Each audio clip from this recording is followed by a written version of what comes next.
Hey, it's Coach Gail of Y Powered Whole Health Coaching. And as we enter a Valentine's Day weekend, I think it's a perfect time to talk about how we're treating ourselves. You know, it's our relationship with ourselves that is the most important one that we'll ever have in our entire lifetime. So it's worth examining. So, we talk about treats, and often we're talking about foods and sweets. And so often it's so confusing because, we confuse food and our taste buds, and then, there can often be a big disconnect with what happens with food in our mouth and then, what happens, when it's in our body. It can feel like a treat and really nice when it's in our mouth. And we thought, oh, yay, yeah, it's really yummy and good.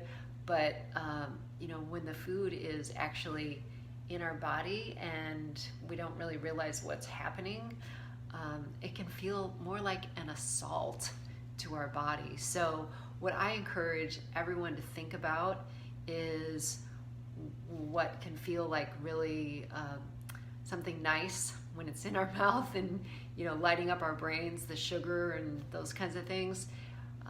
What happens afterwards?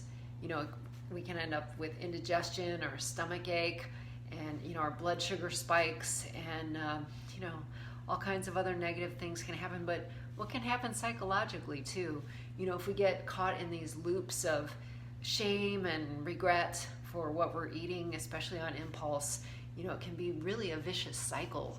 So what I help people do is get out of those loops of impulsive eating, emotional, stress-driven eating, and shift into a healthier pattern.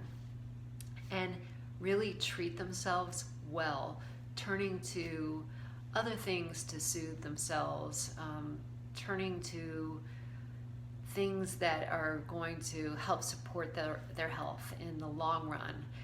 Turn to things that feel comforting, that aren't going to have the negative implications to their health.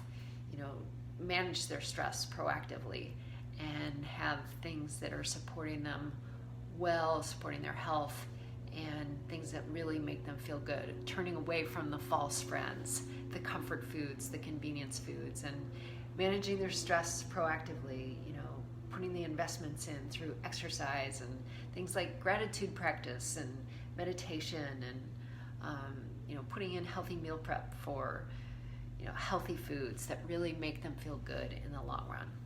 So think about how you are treating yourself, and remind yourself of all the amazing things that you're doing every day, and give yourself, a pat on the back for all the things that you really are doing, and give yourself a hug, and if you are tending to beat up on yourself mentally for the ways that you're falling short, notice those patterns and try and be more intentional about shifting out of those, because nobody needs another critic. We all need to be bigger cheerleaders for ourselves and notice the things that we're doing right, because what we focus on, it grows.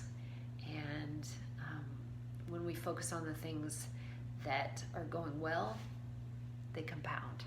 So I hope you have a great weekend and can fill your surroundings with things that make you feel positive about life, especially now. So here's to making 2021 one of your healthiest years ever. And if you need support and accountability for shifting out of the negative patterns, get in touch with me. I'd be happy to have a conversation with you about doing that.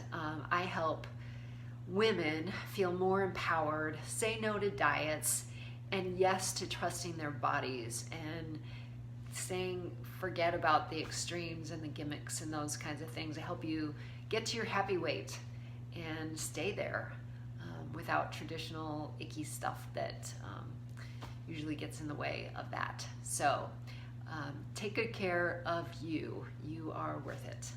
Bye now.